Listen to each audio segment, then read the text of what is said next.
அந்த 5 நிமிஷம் எங்க எங்க? ஏய், வணக்கம் விஜய் சார். வணக்கம். எப்படி இருக்கீங்க? நல்லா இருக்கீங்களா?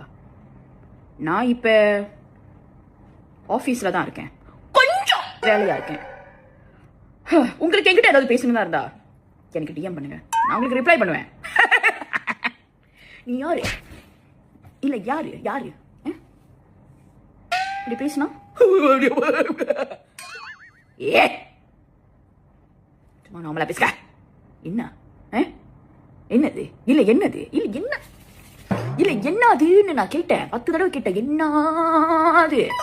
நிறைய வேலை இருக்கு எல்லாத்துக்கும். வாங்க. எங்க போயிட்டீங்களா? போய் செஞ்சிட்டீங்களா? என்ன நிறைய வேலை இருக்கு. இன்னும் 4 கிட்ட நெருங்க